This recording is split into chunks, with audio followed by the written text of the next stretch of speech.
ketemu malaikat setiap hari, saudara ya. Ya, benar ya, Anda bisa bertemu dengan malaikatmu setiap hari. Jangan takut, saudara. Ini menjawab pertanyaan Pak Iman bulan lalu, saudara ya. Kita akan menjawab pertanyaan Pak Iman bulan lalu, mengapa malaikatnya buru-buru pergi di pagi hari, saudara ya. Mengapa malaikatnya mau buru-buru pergi di pagi hari? Kenapa malam-malam bergumul, ya kan, bergumul dengan malaikatnya itu ya. Oke, kita selalu dahului dengan tanya jawab Alkitab ya di awal di 1 jam atau 2 jam pertama, lalu kita mendengarkan firman Tuhan,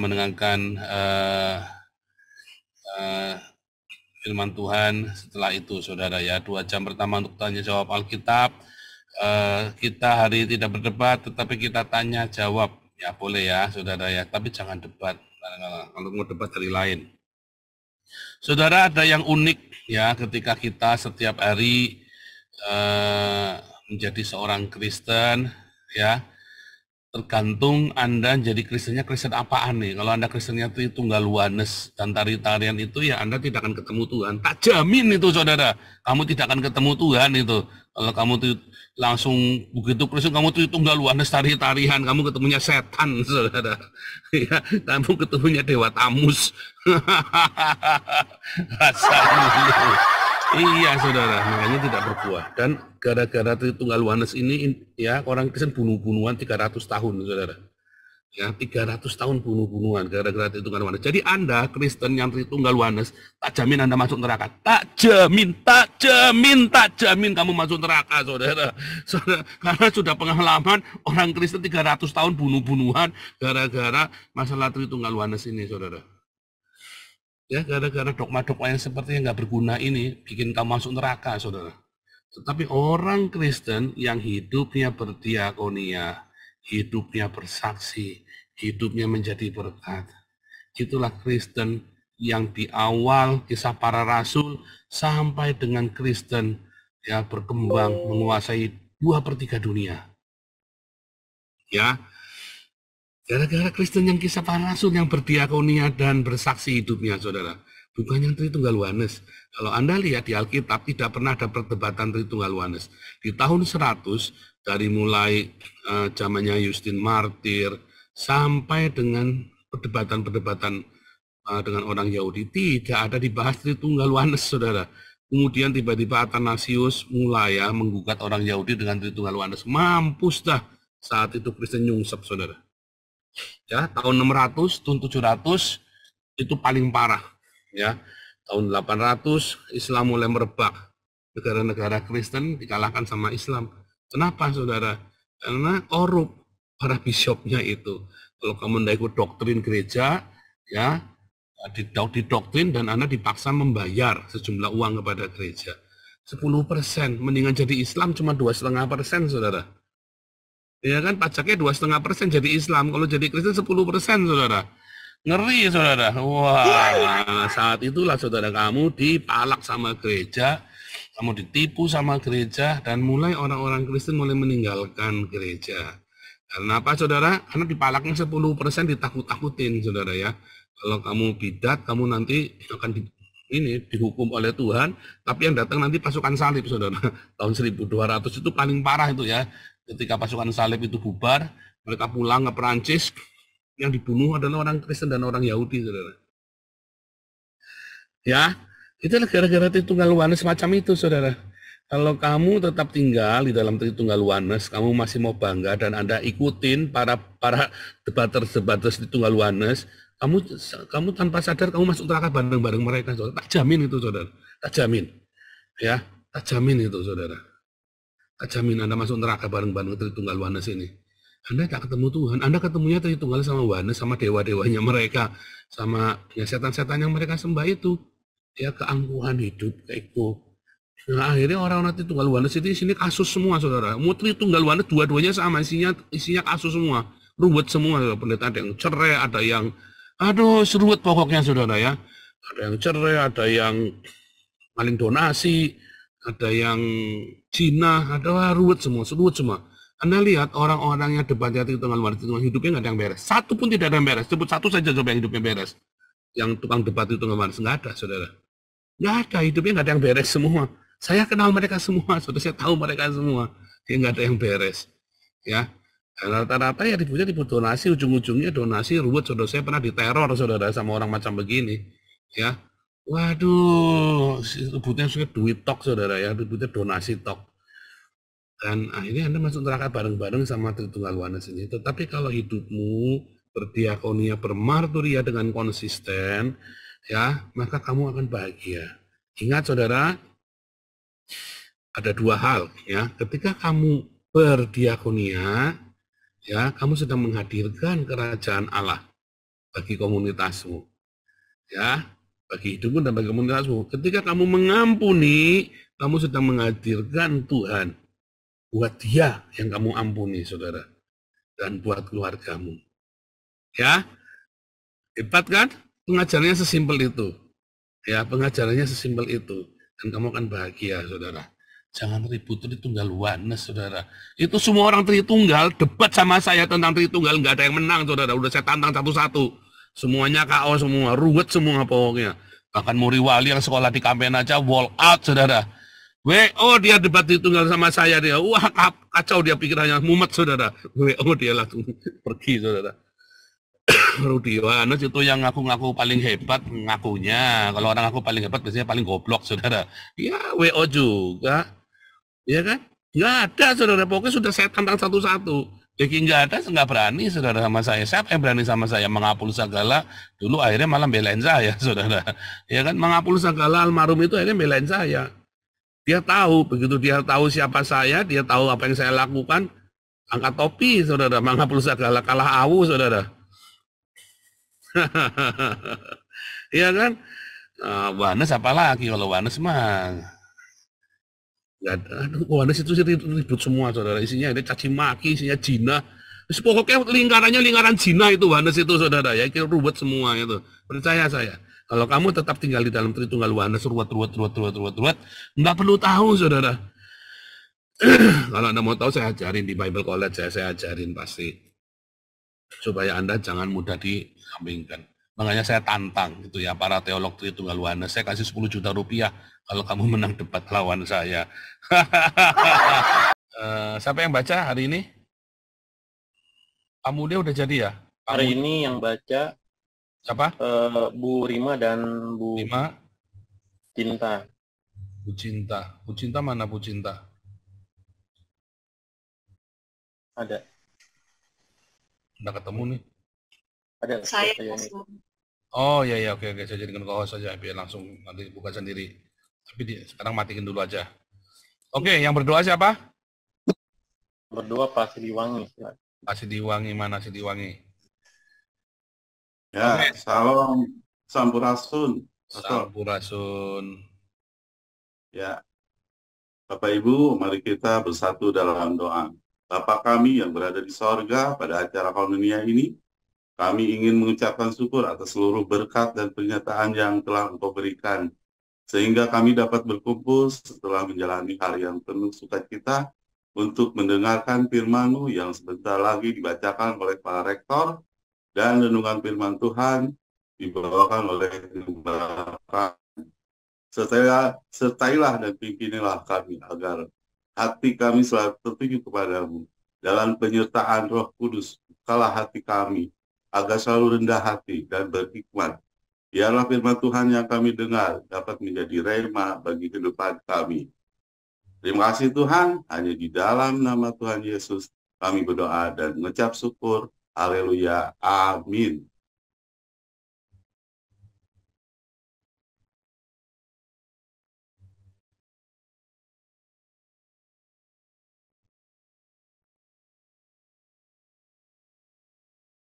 Ya, silakan Pak Mulia. Kita baca Kejadian 32 ayat 1 sampai 32.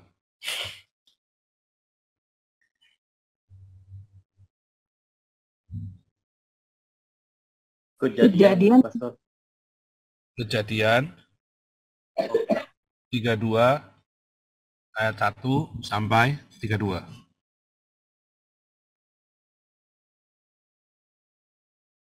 Kejadian 32 ayat 1 sampai 32.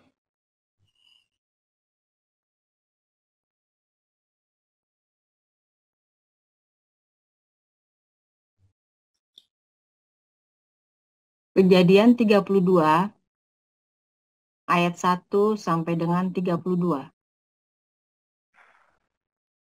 Yakub melanjutkan perjalanannya, lalu bertemulah malaikat-malaikat Allah dengan dia. Ketika Yakub melihat mereka, berkatalah ia, "Ini bala tentara Allah." Sebab itu dinamainya tempat itu Mahanaim. Sesudah itu Yakub menyuruh utusannya berjalan lebih dahulu mendapatkan Esau, kakaknya, ke tanah Seir, daerah Edom. Ia memerintahkan kepada mereka, "Beginilah kamu katakan kepada tuanku, kepada Esau. Beginilah kata hambamu Yakub. Aku telah tinggal pada Laban sebagai orang asing dan diam di situ selama ini. Aku telah mempunyai lembu sapi, keledai dan kambing domba, budak laki-laki dan perempuan, dan aku menyuruh memberitahukan hal ini kepada tuanku, supaya aku mendapat kasihmu." Kemudian pulanglah para utusan itu kepada Yakub dan berkata, "Kami telah sampai kepada kakakmu, kepada Esau, dan ia pun sedang di jalan menemui engkau, diiringi oleh 400 orang. Lalu sangat takutlah Yakub dan merasa sesak hati. Maka dibaginyalah orang-orangnya yang bersama-sama dengan dia, kambing dombanya, lembu sapi, dan untanya menjadi 2 pasukan. Sebab pikirnya, jika Esau datang menyerang pasukan yang satu, sehingga terpukul kalah, maka pasukan yang tinggal akan terluput. Kemudian berkatalah Yakub, "Ya Allah nenekku Abraham dan Allah ayahku Ishak, ya Tuhan yang telah berfirman kepadaku, pulanglah ke negerimu serta kepada sanak saudaramu, dan aku akan berbuat baik kepadamu. Sekali-kali aku tidak layak untuk menerima segala kasih dan kesetiaan yang engkau tunjukkan kepada hambamu ini. Sebab aku membawa hanya tongkatku ini waktu aku menyeberangi sungai Yordan ini. Tetapi sekarang telah menjadi 2 pasukan. Lepaskanlah kiranya aku dari tangan kakakku, dari tangan Esau, sebab aku takut kepadanya. Jangan-jangan ia datang membunuh aku, juga ibu-ibu dengan anak-anaknya. Bukankah engkau telah berfirman, tentu aku akan berbuat baik kepadamu dan menjadikan keturunanmu sebagai pasir di laut, yang karena banyaknya tidak dapat dihitung." Lalu bermalamlah ia di sana pada malam itu. Kemudian diambilnyalah dari apa yang ada padanya suatu persembahan untuk Esau kakaknya, yaitu 200 kambing betina dan 20 kambing jantan, 200 domba betina dan 20 domba jantan, 30 unta yang sedang menyusui beserta anak-anaknya, 40 lembu betina dan 10 lembu jantan, 20 keledai betina dan 10 keledai jantan. Diserahkannyalah semuanya itu kepada budak-budaknya untuk dijaga tiap-tiap kumpulan tersendiri. Dan ia berkata kepada mereka, "Berjalanlah kamu lebih dahulu dan jagalah supaya ada jarak antara kumpulan yang satu dengan kumpulan yang lain. Diperintahkannyalah kepada yang paling di muka, apabila Esau kakakku bertemu dengan engkau dan bertanya kepadamu, 'Siapakah tuanmu? Dan kemanakah engkau pergi? Dan milik siapakah ternak yang di depanmu itu?' Jawablah, 'Milik hambamu Yakub. Inilah persembahan yang dikirim kepada tuanku Esau, dan Yakub sendiri pun ada di belakang kami.' Begitulah diperintahkannya baik kepada yang kedua maupun kepada yang ketiga, dan kepada sekalian orang yang berjalan menggiring kumpulan hewan itu. Katanya, 'Seperti perkataanku tadilah kamu katakan kepada Esau, apabila kamu berjumpa dengan dia. Dan kamu harus mengatakan juga, hambamu Yakub sendiri ada di belakang kami. Sebab, pikir Yakub, baiklah aku mendamaikan hatinya dengan persembahan yang diantarkan lebih dahulu. Kemudian barulah aku akan melihat mukanya. Mungkin ia akan menerima aku dengan baik. Jadi persembahan itu diantarkan lebih dahulu, tetapi ia sendiri bermalam pada malam itu di tempat perkemahannya. Ya, saya lanjutkan. Pada malam itu Yakub bangun dan ia membawa kedua istrinya, kedua budaknya perempuan, dan ke-11 anaknya, dan menyeberang di tempat penyeberangan sungai Yabok. Sesudah ia menyeberangkan mereka, ia menyeberangkan juga segala miliknya. Lalu tinggallah Yakub seorang diri, dan seorang laki-laki bergulat dengan dia sampai fajar menyingsing. Ketika orang itu melihat bahwa ia tidak dapat mengalahkannya, ia memukul sendi pangkal paha Yakub, sehingga sendi pangkal paha itu terplecok ketika ia bergulat dengan orang itu. Lalu kata orang itu, biarkanlah aku pergi, karena fajar telah menyingsing. Sahut Yakub, aku tidak akan membiarkan engkau pergi, jika engkau tidak memberkati aku. Bertanyalah orang itu kepadanya, siapakah namamu? Sahutnya, Yakub. Lalu kata orang itu, namamu tidak akan disebut lagi Yakub, tetapi Israel, sebab engkau telah bergumul melawan Allah dan manusia, dan engkau menang. Bertanyalah Yakub, katakanlah juga namamu. Tetapi sahutnya, mengapa engkau menanyakan namaku? Lalu diberkatinyalah Yakub di situ. Yakub menamai tempat itu Peniel, sebab katanya, aku telah melihat Allah berhadapanmu, tetapi nyawaku tertolong. Lalu tampaklah kepadanya matahari terbit, ketika ia telah melewati Peniel, dan Yakub pincang karena pangkal pahanya. Itulah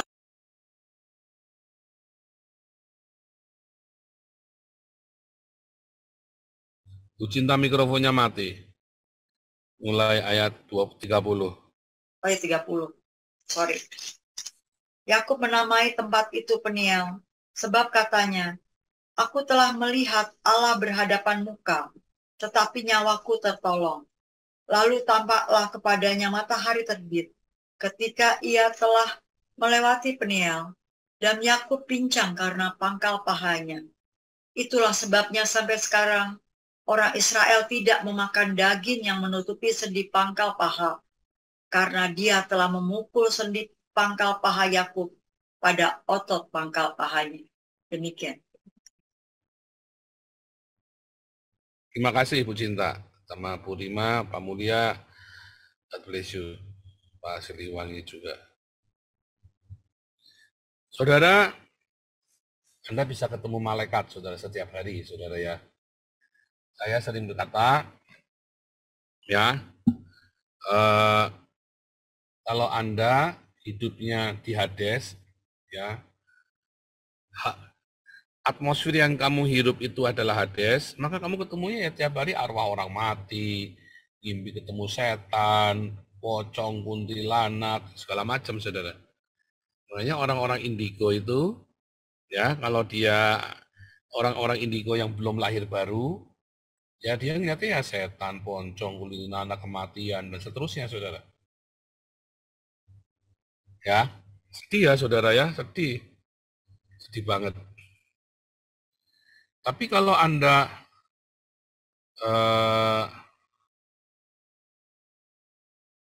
hidupnya di paradiso, Anda akan ketemunya tiap hari malaikat. Pas saya tidak pernah ketemu malaikat, ya mungkin Anda belum lahir baru kali, saudara. Ya kan? Makanya Anda nggak pernah ketemu malaikat. Oh gitu, ya iya memang gitulah. Anda tidak, apa namanya, Anda tidak Bentar ya, saya tunjukkan.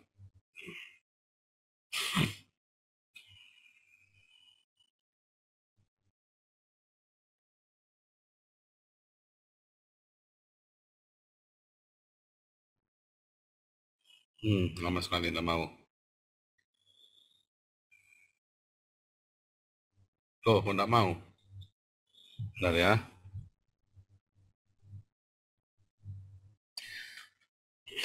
Bentar, saya mau klarifikasi kepada Anda dulu di dalam Hosea 9, saudara ya. Hosea 12 ya. Orang-orang Islam suka mengolok-olok katanya Yakub bergumul dengan Allah. Yakub bergumul dengan Allah. Kok Allahnya kalah sama Yakub? Enggak, saudara ya. Kalau Anda melihat, Nabi Hosea ini menjelaskan tentang Torah, mengajar tentang Torah. Sebenarnya siapakah yang ketemu Yakub? Apakah Allah atau malaikat? Nah, lihat ya di dalam Hosea 12 ayat 4 dan 5. Di dalam kandungan ia menipu saudaranya dan dalam kegagahan ia bergumul dengan Allah. Loh, bergumul dengan Allah. Ternyata apa? Ia bergumul dengan malaikat. Karena apa, saudara? Karena yang disebut dengan malaikat adalah utusan dari kehadiran Allah. Ya, ayatnya di mana, saudara? Kalau Anda lihat di dalam Yesaya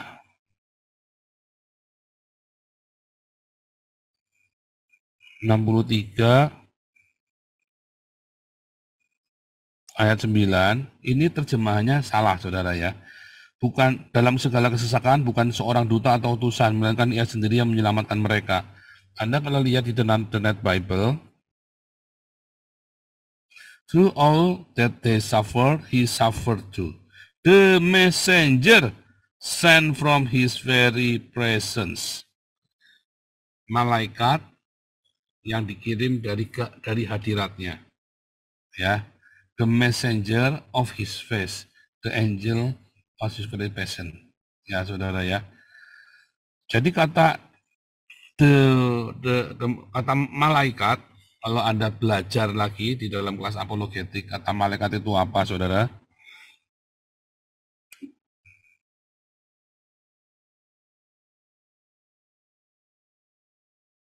Ya.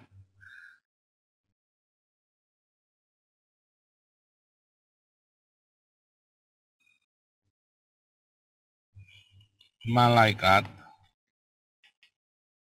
ini dikata malak ya. Atau dari kata angelo.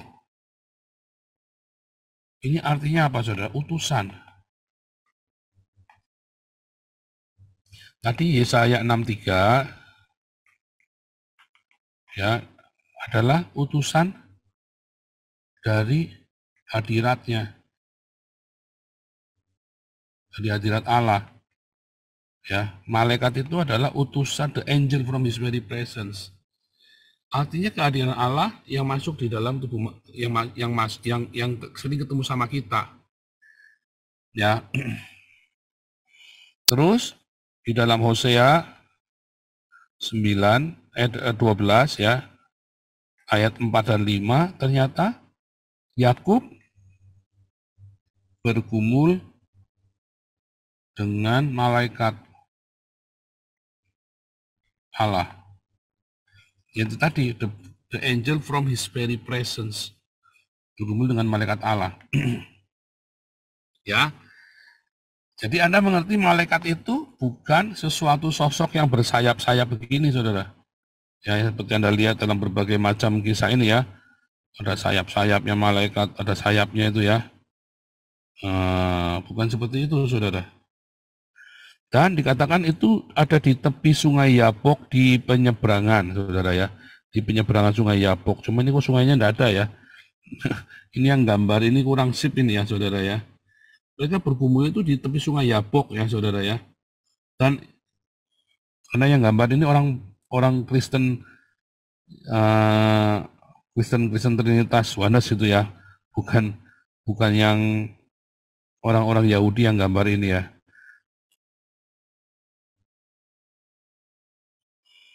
Jacob wrestling with the angel. Sayang enggak ada ya.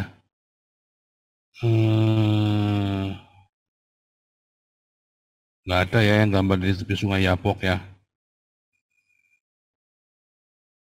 Oh ini saudara ya, di tepi sungai ya. Nah, ini satu-satunya gambar yang bagus ini. Coba kita save ya.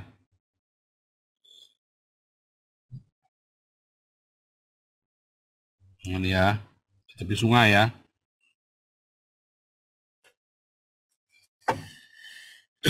Saudara, kita merekonstruksi kejadian. Yakub dia lari ke Haran karena dia mencuri hak kesulungan. Sebetulnya bukan mencuri karena itu legal. Esau lah yang menyepelekan hak kesulungan. Jadi Yakub tidak mencuri, tetapi namanya orang ya merasa tertipu. Dia yang bodoh, dia yang penuh dengan hawa nafsu, dia yang bodoh, dia yang lepaskan, dia bersumpah hak kesulungan itu diberikan kepada Yakub. Jadi Yakub yang punya hak. Lalu Yakub pergi. Tetapi itu di zaman itu sangat sakral hak kesulungan tadi ya, Pak sahabat tadi udah nanya. Mengapa sakral, saudara? Berarti Esau harus pergi dari tanahnya bapaknya itu. Esau harus pergi dari tanahnya bapaknya, Yakub yang tinggal di situ, saudara. Dan mewarisi semua harta bapaknya. Ya, Esau hanya dibagi, tapi disuruh pergi, nggak boleh tinggal di situ.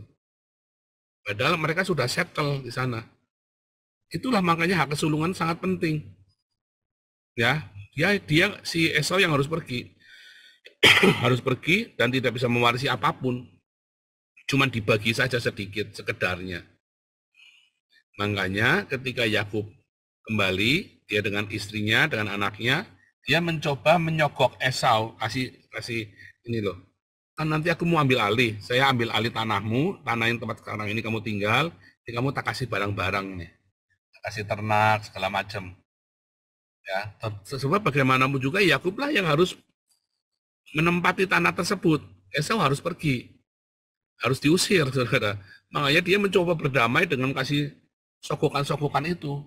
Dia dengan pikirannya dia ngakalin kakaknya.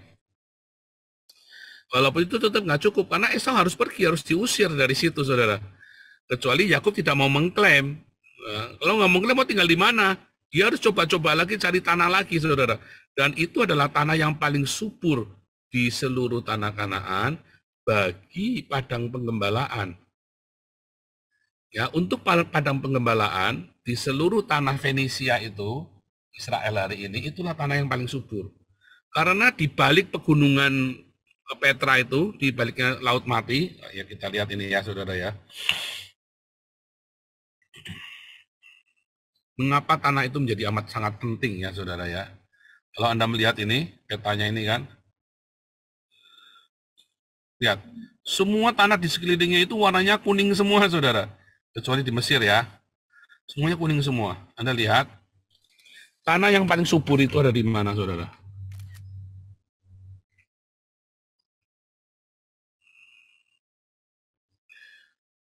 Ini tanah yang subur di sini.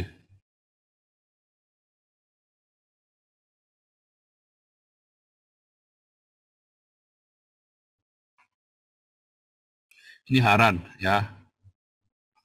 Yakub dari sini saudara. Yakub tinggal di Haran, di Damsyik ya, di Haran.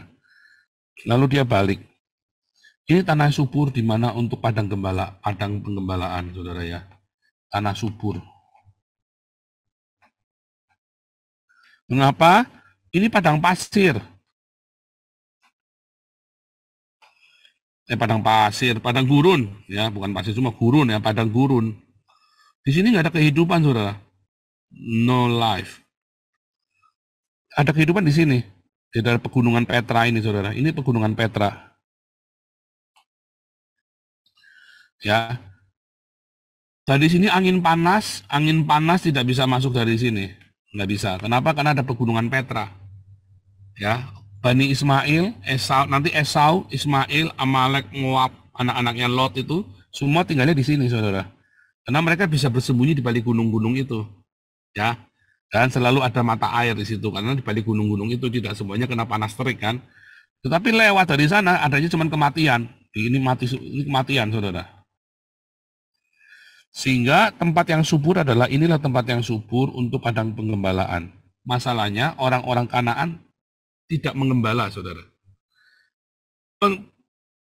Praktek penggembalaan, praktek peternakan itu yang melakukan pertama kali di daerah ini adalah orang Ibrani. Ya, karena orang-orang Kanaan ini dia perampok kerjanya. Ngerampok atau dia kerjanya apa, saudara? Berburu, nomaden. Ya, dulu mereka adalah nomaden.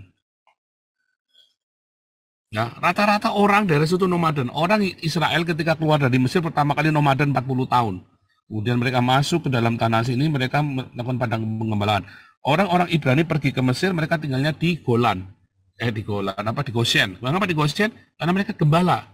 Dan orang Mesir menganggap gembala itu, peternakan itu adalah sesuatu yang hina, rendah. Ya, saudara ya.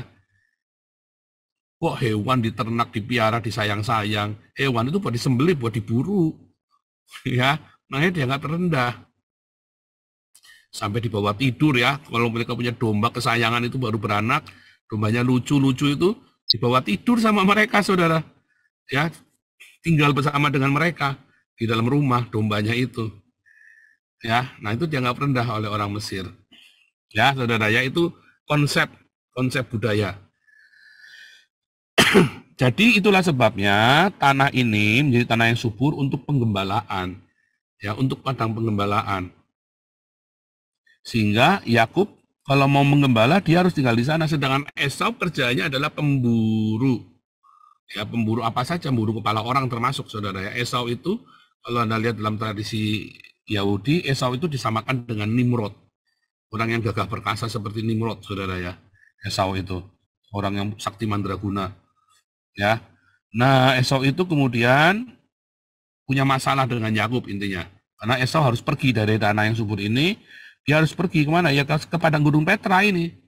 Makanya Esau kemudian dia pergi ke padang gurun Petra, bergabung dengan anak-anak Ismail, anak-anak Moab, anak-anaknya itu kan orang Moab, orang Amalek, dia kumpul sama mereka, sama anak-anak Ismail, jadi pemburu. Ismail itu kerjanya pemburu, begal, saudara ya, pemburu, bilang pemburu itu begal, ya.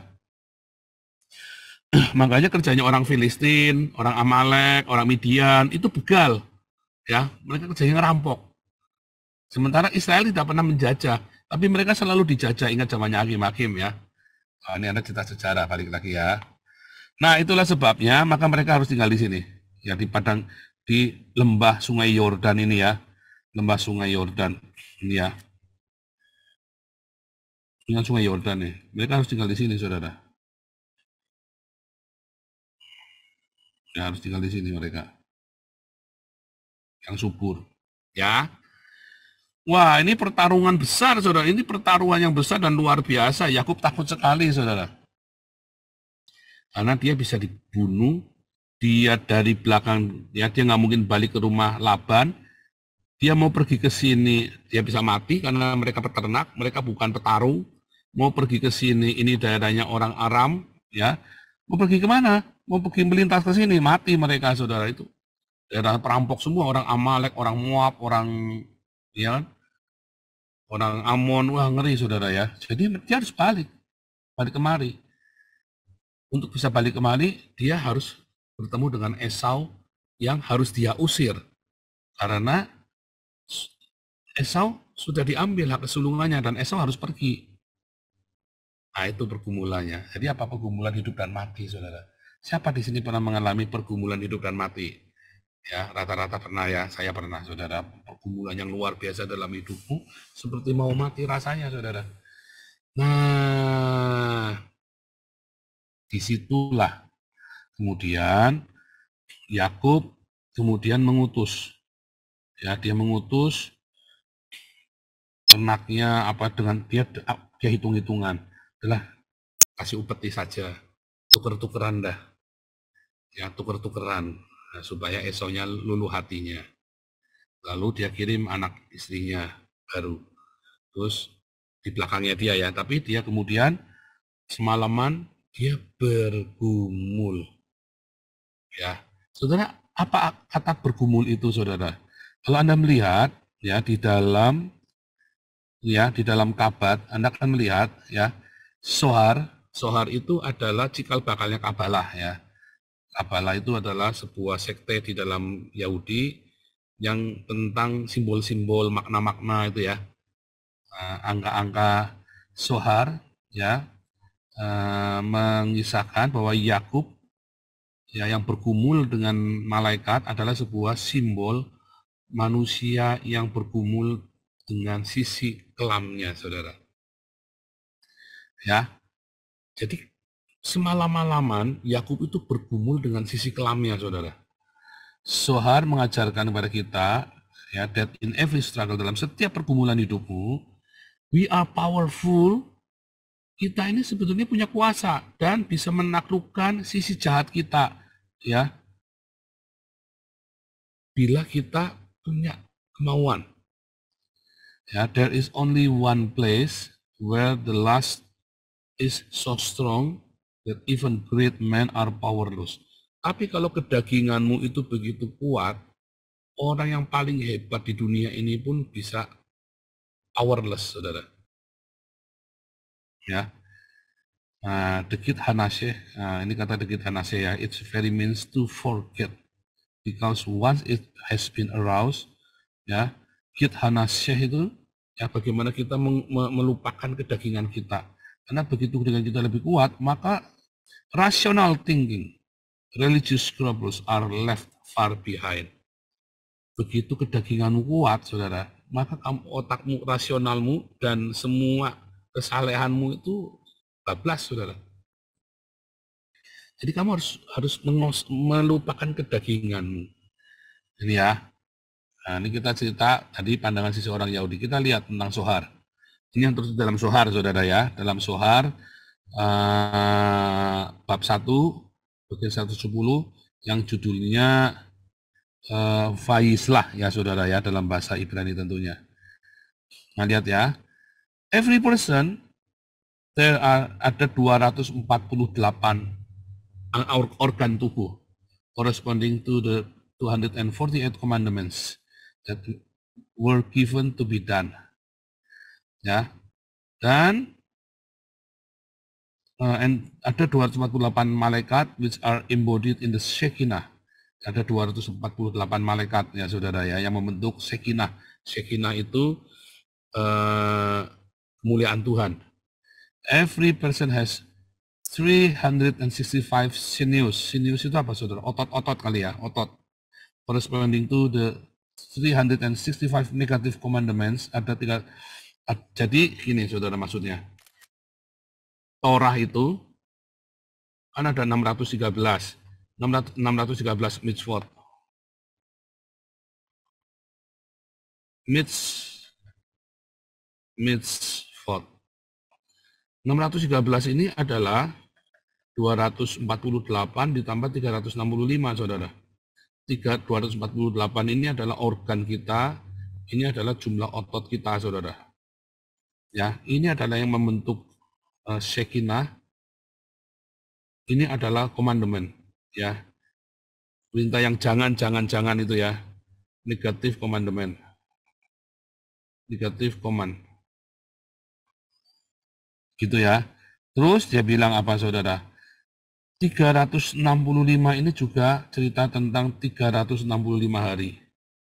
Ya, 365 hari. Artinya setiap hari kita harus berhati-hati, kita harus patuhi semua di dalam mitzvot Torah ini. Nah, nanti kita cerita sini lagi ya. Terus lihat. The children of Israel must not eat sinew of hip. Jadi tidak boleh makan tulang pinggul ya. Orang gara-gara itu kan orang Israel tidak boleh makan daging di daerah tulang punggung, tulang pinggul. Gara-gara Yakubnya kan digebuk, saudara, sama malaikatnya itu kan. And you may say that this verse comes into Tisha B'Av. Apa Tisha B'Av?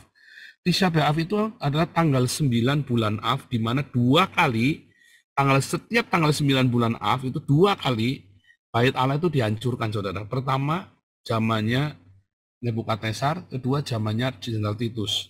2 kali. Bait pertama dan bait kedua dihancurkan persis tanggal 9 bulan Av, saudara. Tesya. Tesya itu 9 ya. Tesya BA bulan Av. Ya. Nah, itu adalah, dan ini cerita Yakub di Yabok ini tanggal 9 bulan Av, saudara. Mereka menghitung kisah Yakub di Yabok itu tanggal 9 bulan Av, pergumulan hidupnya mereka. Ya. Jadi mereka saat itu mereka berpuasa. Setiap tanggal 9 bulan Av, ya, mereka itu puasa, ya.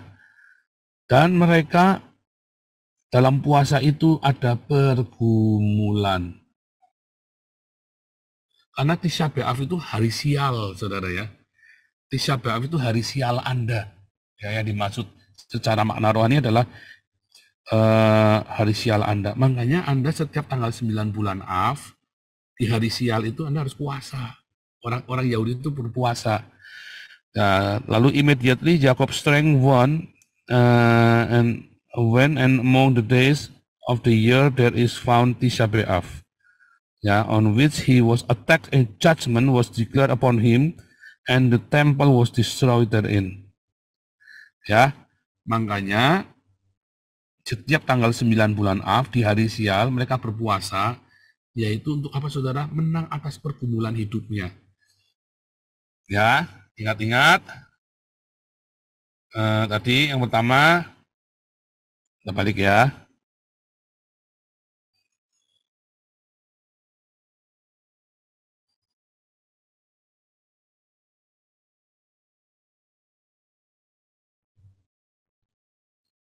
Satu, ada pergumulan, ya, hidup dan mati. Ya, inilah yang namanya Tisha B'Av atau tanggal 9 bulan Av. Ini adalah hari sial bagi Israel. 2 kali bait suci dihancurkan tanggal 9 bulan Av ini, saudara. Tisha B'Av. Ya. Nah, tanggal Tisha bulan B'Av itu ada puasa, saudara. Mengapa? Karena dikatakan di dalam Zohar, ya, pergumulan Yakub dengan malaikat adalah pergumulan melawan sisi gelap hidupnya dia, yang hanya bisa dimenangkan ketika kamu menanggalkan kesombonganmu. Makanya dipukul apa, saudara? Tulang pinggulnya. Sehingga apa? Pincang. Hilang kegagahannya.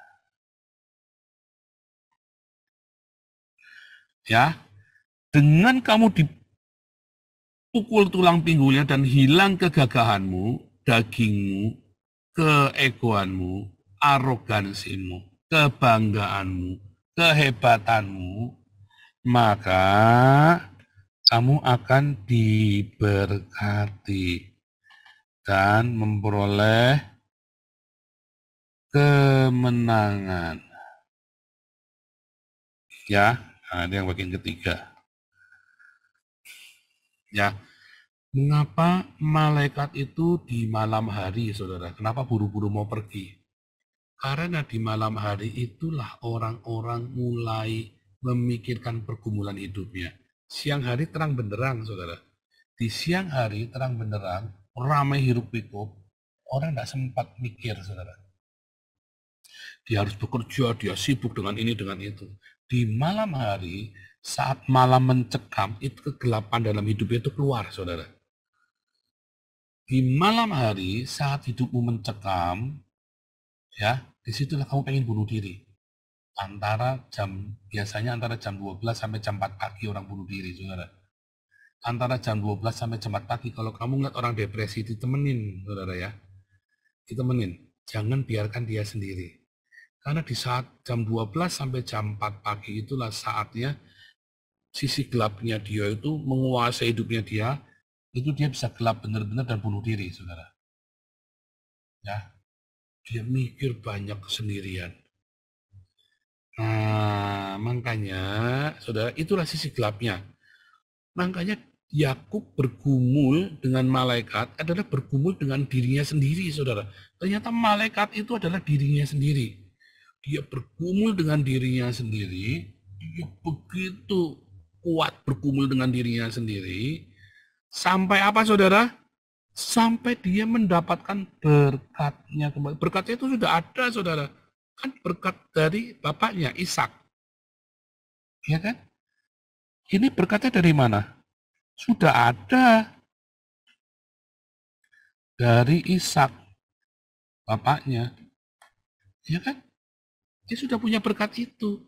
Tetapi untuk mengeluarkan, itu butuh pergumulan, saudara. Kenapa? Kenapa kamu butuh pergumulan? Karena kamu harus recall berkat itu. Harus di-recall lagi, saudara. Saudara lihat, Anda amatin masa-masa hidup Anda.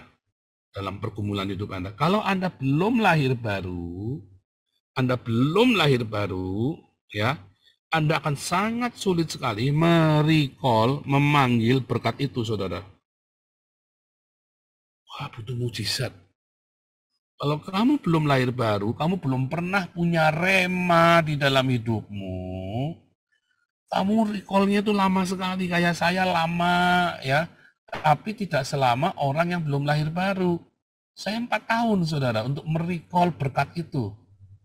Ya, bagaimana saya sampai malaikat itu memberkati saya, saudara. Kalau kamu tidak punya rema, apa yang mau diberkati? Apa yang mau di-recall dari hidupmu, kamu tidak punya rema. Karena kamu tidak punya rema, apa yang mau di-recall? Makanya hidup kamu gelap dalam pergumulan hidupmu, makin gelap, makin gelap, makin gelap, makin gelap. Kamu mata gelap, kamu antara bunuh diri atau bunuh orang. Atau kamu hidup dalam kegelapan selamanya. Ya. Nah, apakah malaikat dalam hidupmu? Malaikat dalam hidupmu itulah berkat-berkat yang rema yang sudah pernah kamu terima. Karena apa, saudara? Karena kamu punya cintanya Tuhan Yesus Kristus. Kamu punya remanya Tuhan Yesus Kristus. Tapi kalau kamu yang tidak rajin berdiakonia, bermarturia, kamu tidak sulit untuk mengampuni. Kamu akan sulit merecall malaikat itu. Kamu sebenarnya ngelihat, karena definisi malaikatmu itu malaikat yang punya sayap tadi. Malaikat yang ada sayapnya tadi, saudara. Definisi malaikatmu tuh ini. Yang ada sayapnya ini. Ya, konyol. Tiap hari, tiap pergumulan hidupmu, sebetulnya kamu bertemu dengan malaikatmu kalau kamu otakmu singkirkan semua malaikat-malaikat 3 dimensi dari hidupmu, saudara. Ya. Baik lagi ini ya, saudara ya. Ada 3 malaikat. Ada 1 malaikat itu, ya, Anda sudah melihat dalam bentuk rupa Mahanaim. Karena apa, saudara? Mahanaim atau bala tentara Allah, kan? Karena apa, saudara? Karena Anda sudah lahir baru. Anda sudah punya berkat kerajaan Allah. Anda harus merecall. Tetapi 2, Anda belum ketemu malaikat, belum pernah. Belum ada berkat. Dan Anda belum lahir baru. Maka yang begini nih Anda butuh orang lain memberitakan kepadamu. Tapi yang ketiga, yang parah, saudara ya, Anda merasa sudah lahir baru, sudah Kristen, bukan lahir baru ya, Anda merasa sudah Kristen. Anda hidup dalam halusinasi. Halusinasi atau delusi agama, seperti Muhammad. Sehingga Anda mimpinya malaikatnya malaikat yang kayak tadi. Anda mengharapkannya malaikat-malaikat yang seperti itu tadi, yang bersayap dan sebagainya. Sehingga yang nomor 3 ini bahaya buat kamu, saudara. Ya, kita bahas satu-satu. Ya, Mazmur 130 ya. Mazmur 130.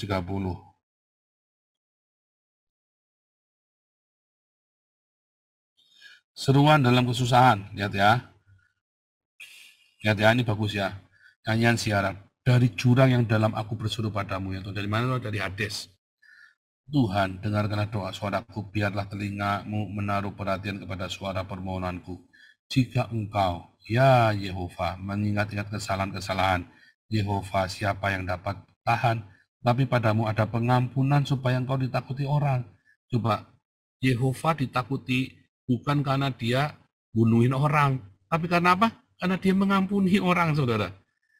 Ya, aku menanti-nantikan Tuhan Yehova, jiwaku menanti-nanti, dan aku mengharapkan apa, saudara? Firman-Nya. Ya, mengharapkan firman Tuhan. Jiwaku mengharapkan Tuhan lebih daripada pengawal mengharapkan pagi. Di malam hari pengawal itu dia berjaga malam sendirian, ya dia takut, saudara. Sekonyong-konyong bisa disembelih dari belakang, saudara. Makanya para pengawal itu sudah ngantuk, ya, udah ngantuk, penat, dan dia resikonya bisa mati. Itu zaman perang loh, saudara ya. Jadi kapan saja dia bisa mati kalau jaga malam itu. Jaga malam itu adalah sesuatu yang berbahaya, nggak kayak sekarang satpam jaga malam malah ditinggal tidur. Ya, zaman itu namanya pengawal yang lagi jaga malam, dia udah ngantuk, penat, dia bisa sekonyong-konyong disembelih orang dari saudara ya. Jadi dia mengharapkan pagi, 2 kali ditulis ya. Berharaplah pada Tuhan, hai Israel, sebab pada Tuhan ada kasih setia, dan ia banyak kali mengadakan pembebasan. Dialah yang akan membebaskan Israel dari segala kesalahannya. Ya, saudara ya. Inilah pergumulan hidup di malam hari, saudara. Di mana hidup-hidupmu dalam kegelapan, kamu mengalami pergumulan hidup. Kalau kamu udah punya berkat dari Tuhan, ya, yang kamu butuhkan adalah memanggil rema itu datang, saudara. Dan kamu akan bergumul dengan malaikatmu ketika tadi dikatakan, ketika kamu, apa saudara, menanggalkan kedaginganmu, jangan keinginanmu. Makanya Tuhan Yesus, bagus sekali saudara ya, Matius 26. Ya saudara ya, dalam pergumulan hidupnya Tuhan Yesus pun, ya bagus banget ya. Ya, ia maju sedikit, kata sujud ini nggak ada saudara ya, jatuh. Ia maju sedikit lalu terjatuh dan berdoa katanya, ya Bapakku, ya jikalau sekiranya mungkin, biarlah cawan ini lalu daripadaku. Tetapi janganlah seperti yang kukendaki. Kehendaknya Yesus dengan kehendaknya Bapa sama nggak beda. Kehendaknya Yesus maunya nih dia jangan melewati masa penghinaan yang luar biasa ini. Ya, penghinaan dan penderitaan. Tetapi Tuhan Yesus apa? Menyerahkan dagingnya dia. Ya, melainkan seperti yang kau kehendaki, saudara. Ini doa adalah doa kemenangan. Memang kamu harus mengalami masa-masa yang sulit itu. Kamu harus lewati, kamu harus memikul, kamu harus dibaptis dengan baptisan api, saudara. Kamu akan melewati, jangan ngomong enggak, saudara. Bilang, iya saya akan lewati. Tetapi, jadilah kehendak Bapa. Itulah malaikat Tuhan yang akan memberkatimu, saudara. Makanya habis Yesus ngomong begini, ya, malaikat Tuhan datang, saudara. Ya, di dalam Lukas itu ya. Di dalam Lukas itu, ya, malaikat Tuhan datang. Yang memberikan kekuatan kepadanya, katanya kan.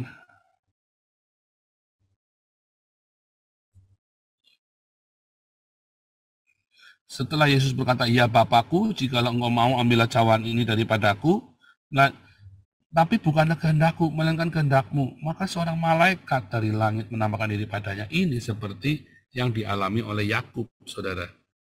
Maka seorang malaikat dari langit datang, memberikan kekuatan, ya, menampakkan diri. Anda bertemu dengan malaikatmu, saudara.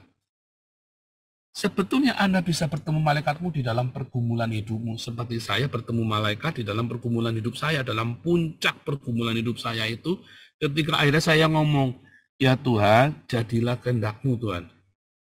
Saat itulah pergumulan kita selesai. Ketika kamu sudah berhasil ngomong, jadilah kehendak-Mu Tuhan. Tak lakoni asal sama Tuhan ya.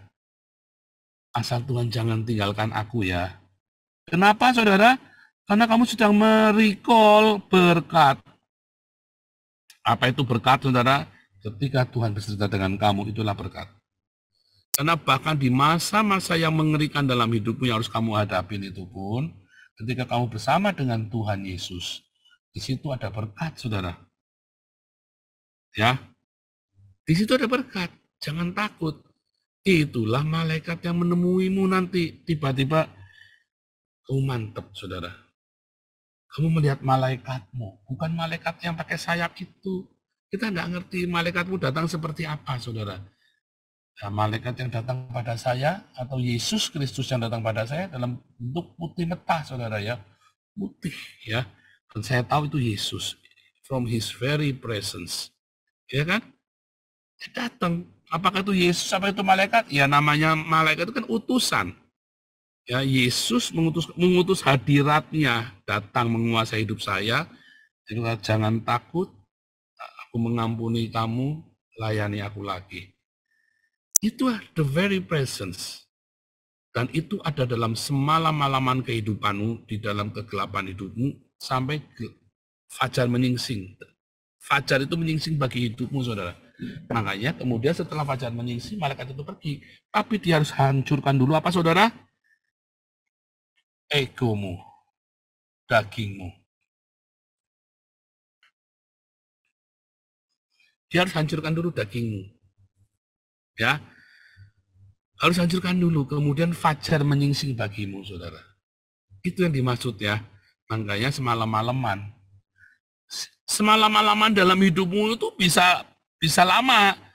Bisa 4 jam, bisa 30 jam, bisa 4.000 jam, saudara. Bisa 16.000 jam. Seberapa lama kamu mau? Seberapa lama maunya selama-lama itu berapa lama? Jangan lama-lama, cepat lepaskan egomu, saudara. Begitu kamu lepaskan egomu, lepaskan dagingmu, ya malaikat Tuhan memberkatimu. Ya. Malaikat Tuhan akan memberkatimu. Dan kalau malaikat Tuhan memberkatimu, ada keberuntungan di sana. Kamu memang harus melewati pergumulan itu, tidak apa-apa, hadapin saja. Tetapi akan ada keberuntungan, akan ada mujizat, akan ada kebaikan. Tapi kalau kamu belum pernah ada berkat, bagaimana? Harus ada yang memberitakan kepadamu, saudara. Sehingga kamu punya rema. Makanya pentingnya Anda datang kepada orang yang sedang menderita, yang sedang tertindas, yang sedang susah hidupnya. Kamu datang kepada mereka, kepada orang-orang yang belum percaya kepada Yesus. Anda datang pada mereka, memberitakan kabar selamat. Kamu jangan takut. Kalau kamu percaya di dalam nama Yesus, nanti ada pertolongan. Hadapi, lewati.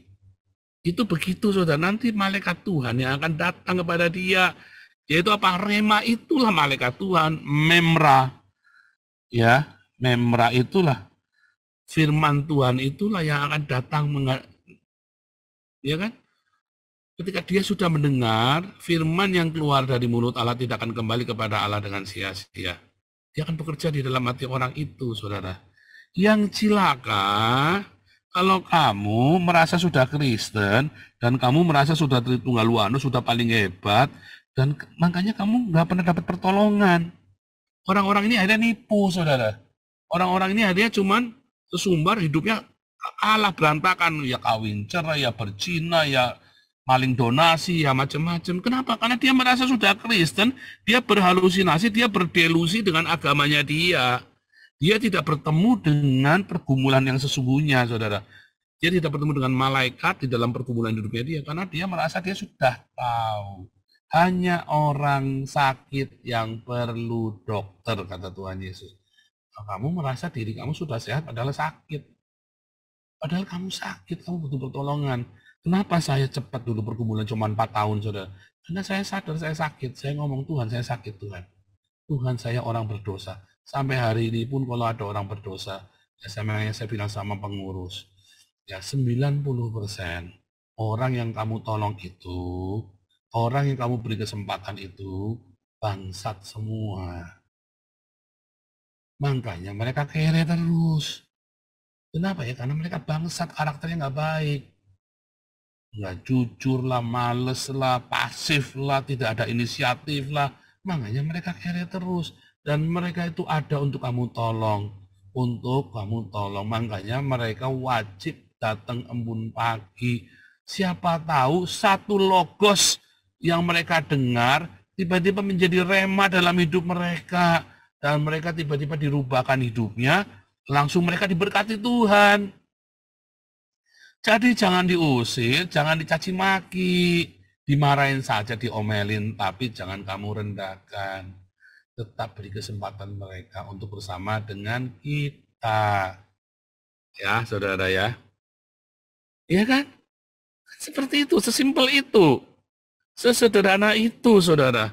Pergumulan hidup dalam hidupmu, ya, lalu kamu berjumpa dengan malaikat Tuhan yang memberkatimu. Kalau dia tidak berada di dalam kerajaan Allah, maka dia nggak ketemu sama Tuhan Yesus, nggak ketemu malaikatnya. Dia ketemunya apa? Ya ketemunya semua setan lagi, lingkaran setan. Utang, pinjol, apalagi saudara ya. Makanya saya marah kalau kamu datang ke pinjol. Kenapa kamu tidak berdoa? Sudah dibilangin. Bukan datang sama kita, kamu berdoa puasa. Itu kan pergumulan hidupmu. Dan kamu sombong, kamu perginya pinjol. Perginya kamu utang rentenir, kamu perginya utang kepada orang tuamu, pada adikmu, pada kakakmu, orang keluargaku kaya, aku masih bisa pinjam. Sampai Tuhan remukan tulang pinggulmu, namamu ndak laku, namamu busuk, mau utang 100.000 aja ndak bisa, saudara. Malah dicaci maki. Jangan sampai kamu diremukan dulu tulang punggungmu, saudara. Merendahlah dulu sama Tuhan. Jangan sampai, kayak saya kan diremukan dulu, saudara. Sampai saya hilang, rusak nama saya. Sampai saya itu jijik sama diri saya sendiri, aib. Ya, baru pertolongan itu datang, saudara. Harus diremukan dulu tulang pinggulnya, saudara. Ya, tulang pinggulnya diremukan dulu, dipatahkan dulu kegagahannya. Sampai saya aib. Ya, sampai saya najis, merasa jijik dengan diri saya sendiri. Baru Tuhan tolong saya itu, saudara. Setelah saya tahu saya orang berdosa. Makanya ketika saya memberikan kesempatan kepada Anda, bukan karena saya merasa hebat, karena saya rumangsa, saya juga orang berdosa, saudara. Tetapi dalam hati saya, kalau kamu orang berdosa, sama-sama dengan saya orang berdosa, tapi kamu nggak tobat-tobat, dalam hati saya goblok juga ya. Saya mah nggak pakai lama, 4 tahun aja gobloknya. Kamu mah goblok lama banget, saya mah heran sama kamu. Bukan saya sombong. Iya memang saya aib, cuman saya mah ini ya saudara ya. Anda kecean di got, di selokan. Anda berenang di selokan. Dulu saya nggak ngerti, saya pikir kaligung yang di Tegal itu bersih, nggak tahu isinya tai semua saudara. Saya dulu seneng mandi di sungai ya, isinya tai semua, bangga saudara ya. Setelah saya mengerti ada telaga yang bersih, saya nggak mau, saya jijik banget ngeliat kaligung itu saudara ya. Dulu saya pikir itu kaligung, wah saya bangga ya mandi, saya nyebrang kaligung itu ya, seberangi bangga saudara. Waduh, isinya tai semua, orang berak di situ, kebo di situ, ya. Saya juga nggak nyadar, saya pun kalau membersihkan apa karung-karung yang bekas tainya burung puyuh dulu, orang tua saya pernah, papi saya ternak burung puyuh, itu di kaligung. Udah gitu lagi berenang ada yang keminum airnya segala macam ya, aduh saudara. Makanya saya nggak heran mami saya begitu saya pulang disobek-sobek bajunya ya. Setelah saya ngerti yang bersih ya, di Belanda ini airnya bersih, bening banget saudara ya. Bening ya, di Belanda itu airnya bening banget. Ekosistemnya berjalan. Ya karena Anda tidak boleh ngasih makan bebek di danau saudara. Nggak boleh ngasih makan, ada tulisan tidak boleh ngasih makan. Kenapa? Rusak ekosistemnya. Karena bebek yang harusnya dia makan yang dari situ biar kembali ke situ, dia makan barang-barang yang dari pabrik, maka danaunya jadi bau. Dengan kotoran itu, kotorannya jadi bau dan danaunya jadi bau, saudara. Rusak semua ekosistemnya. Jadi Anda tidak boleh ngasih makan bebek Ngasih makan burung sembarangan itu nggak boleh, saudara. Ngasih makan bebek di danau itu nggak boleh. Ya, wah di Belanda ini airnya bersih sekali, bening sekali, saudara ya. Kami berenang, kami mandi di sungai segala ya, kita kanoan sambil berenang ya. Vascular Senang, saudara, bersih. Saya ngeliat Kaligung itu jijiknya minta ampun, sekarang bilang, aduh. Nah, Anda masih berenangnya di sungai yang isinya tai ya, saudara. Saya seperti, ya dulu saya juga dari sono. Bukan sombong, ya jangan lama-lama, saudara ya. Jangan lama-lama, kecean di selokan itu jangan lama-lama. Nanti gatel semua badanmu, nggak sembuh-sembuh. Nah, kan sekarang sudah saya ajarin, ayo kita ke sungai surgawi, di mana ada berkat. Ya, berhentilah cari utangan. Berhentilah kamu cari nabrak sana, nabrak sini dengan kekuatanmu sendiri. Coba nyogok, nyoba suap, nyoba. Ya kan, itu kan dengan kekuatanmu sendiri. Ya, si Yakub kan berusaha nyuap kakaknya kan. Dia pikir bisa, enggak, itu masalah hidup dan mati, saudara, nggak bisa kamu bayar dengan uang. Hanya karena ada belas kasihan, berkat dari surga itulah maka Esau bisa ngampuni Yakub, bisa melepaskan Yakub. Karena ada belas kasihan, wajahmu akan memancarkan belas kasihan surga, sehingga musuh-musuh pun lihat kamu tuh ada welas asih, saudara. Anda mau pilih yang mana? Mau pilih terus, pinjol-pinjol terus. Utang sana, utang sini, buka tutup ruang. Cangkul, cangkul, cangkul yang dalam. Kita cangkul lagi sampai dalam lagi. Kan geblek kamu, saudara. Ya, jangan. Doa puasa. Disuruh apa tadi, saudara? Puasa, lepaskan. Kalau Tuhan nggak tolong gimana? Ya sudah, berarti memang kamu harus jalanin. Kamu yang penting kamu sudah puasa di dalam nama Yesus. Kalau sampai nggak ada pertolongan, ya sudah, lepaskan saja. Pak, ini kan anakku yang sakit, Pak. Iya, kalau anakku yang sakit jangan utang-utang. Walaupun anakmu, iya jangan utang-utang dulu. Saya berprinsip, kalau perlu saya ngerampok untuk berobat anak saya, saudara. Salah, saudara. Kalau perlu kamu puasa 40 hari 40 malam supaya anakmu sembuh. Kalau Tuhan tidak kasih sembuh, ya berarti dia harus mati. Kamu harus ikhlaskan. Itulah pergumulan hidupmu. Itulah jadilah kehendakmu, bukan kehendakku. Masalahnya kamu tidak bisa berdoa jadilah kehendakmu. Kamu maunya dagingmu yang kuat, egomu yang kuat. Akhirnya kamu, ya jangankan anak sakit, saudara ya. Kamu cuma pengen beli handphone, iPhone aja kamu pinjol. Kan compong kamu itu otaknya, saudara. Otakmu compong, emang kamu nggak pakai iPhone mati, saudara. Ya, kan compong otakmu itu, saudara. Otakmu entah kemana itu. Ya kan? Apalagi anakmu sakit. Wah, langsung ada nabrak sana, nabrak sini. Saudara, ketika kamu nggak punya uang, berarti kamu diem. Kalau itu penting buat kamu, ya, anakmu sakit, orang tuamu sakit, atau kamu sakit, kalau perlu kamu puasa. Kalau nggak ada pertolongan gimana? Berarti kamu harus mati. Ya sudah, jadilah kehendak Bapa di sorga. Saat kamu berkata, jadilah kehendakmu ya Bapa di sorga, maka malaikat datang, saudara. Sudah, bukti. Tadi sudah saya tunjukkan. Saya pun mengalami.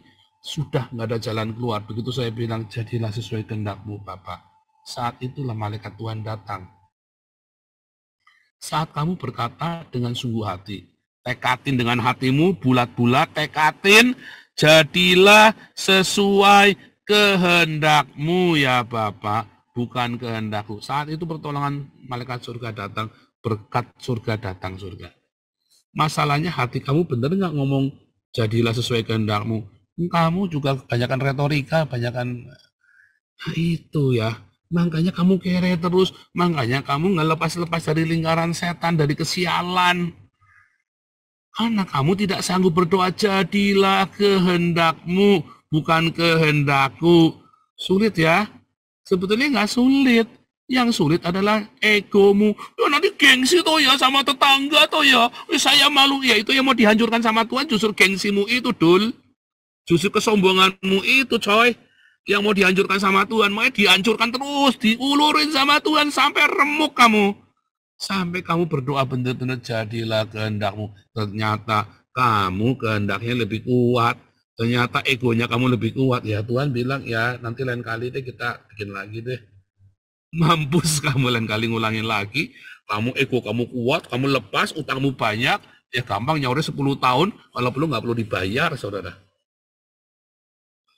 Ya kan? Kamu puas kan? Wah, bangga kan? Nah, bangga, saudara. 10 tahun kamu tiba-tiba masalah lagi, diulang lagi, lebih besar lagi. Kamu teriak, Tuhan, mengapa engkau tidak memperhatikan aku, gundulmu? Dulu sudah disuruh melepaskan egomu. Kenapa enggak? Makin lama kamu membayar utang sak bunga-bunganya. Egomu akan ditagih oleh iblis sak bunganya 4 kali lipat, saudara. Mampus kamu, saudara. Mampus disyukurin, Pak. Iya, syukurin kamu. Siapa suruh kamu bayar utang ditunda-tunda? 4 kali lipat, saudara. 4 kali lipat, mampus, saudara. 4 kali lipat. Ditagih egomu, saudara. Ya, kan harga dirimu kan belum lunas dibayar, berarti kan? Padahal hargamu sudah lunas dibayar. Ya kan? Kata Tuhan Yesus, hargamu sudah lunas dibayar. Udah tak lunasin kemarin. Kamu cicil lagi kan goblok, saudara. Udah dilunasin, kamu utang lagi, nyicil lagi harga dirimu dengan sombongnya. Harusnya kan kamu pasrah saja kan. Tuhan, jadilah kehendakmu, bukan kehendakku. Maka malaikat Tuhan datang untuk tolong kamu. Itulah pergumulan Yakub di Yabok, yang di hasilnya apa? Tulang pinggulnya dipatahkan. Ego dan kesombonganmu, sehingga Yakub berkata, jadilah kehendakmu, berkatilah aku. Tuhan Yesus memberkati. Haleluya. Bu Alfi, ya silakan. Pak Mulia doa, lalu Bu Alfi. Silakan Pak Mulia, tolong tampilkan skemanya. Mari saudara-saudaraku kita berdoa. Segala puji bagimu Bapa atas kasih karunia-Mu. Kami boleh bersatu sebagai saudara dalam program Koinonia pada malam hari ini. Terima kasih atas penyertaan-Mu dari awal pertemuan hingga selesai. Biarlah firman-Mu yang disampaikan pada malam hari ini menjadi rema bagi kami semua, dan juga mampu membuat kami menjadi pelaku firman-Mu. Ajarlah kami Bapa, supaya kami senantiasa mampu melakukan kehendak-Mu, hingga kami semua boleh berbuat dan berdampak bagi orang lain. Sesaat lagi kami akan bertemu pisah, baik yang hendak istirahat, maupun yang akan melakukan aktivitas selanjutnya. Semuanya kami serahkan dalam tangan kasih-Mu. Kiranya Tuhan memelihara dan memberkati hidup kami. Ampuni Tuhan segala dosa dan kekurangan kami, agar kami layak memanggil nama-Mu yang kudus. Terima kasih Bapa, kami akhiri Koinonia pada malam hari ini. Di dalam nama Kristus Yesus, Tuhan satu-satunya dan Juru Selamat, kami berdoa dan mengucap syukur. Haleluya. Amin. Amin. Silakan Bu Alfi. Baik. Dengarlah, hai orang Israel, Tuhan itu Allah kita. Tuhan itu Esa. Shema Israel, Adonai Eloheinu, Adonai Echad. Kasihilah Tuhan Allahmu dengan segenap hatimu, dan dengan segenap jiwamu, dan dengan segenap kekuatanmu. Ve'ahavta et Adonai Eloheka, fekol lefaleka, ufekol nafsheka, ufekol leodeka. Kasihilah sesamamu manusia seperti dirimu sendiri. Ve'ahavta bareka kamkap. Luar biasa, saudara. Kita terima berkat dari Tuhan Yesus. Bareka Adonai, wis mereka Tuhan Yesus memberkati engkau dan melindungi engkau. Ya Adonai penuh mereka wihuneka, Tuhan Yesus menyinari engkau dengan wajahnya dan memberi engkau kasih karunia-Nya. Yesa Adonai penuh mereka wiyesa mereka shalom. Tuhan Yesus menghadapkan wajahnya padamu dan memberi engkau damai sejahtera-Nya. Di dalam nama Tuhan Yesus Kristus, Jehovah Rafa, Abra, Kadabra, jadilah sesuai dengan rema yang kamu terima dan kamu akan sembuh. Dalam nama Tuhan Yesus Kristus, semuanya Sama-sama katakan haleluya, amin. Luar biasa. Luar biasa, haleluya. Berat ya firman Tuhan malam ini, tapi ringan untuk dijalankan, jangan khawatir. Haleluya.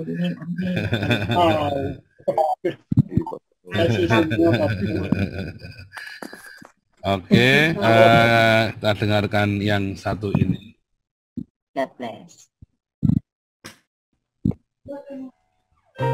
Jangan lupa jam 4 pagi ada doa fajar.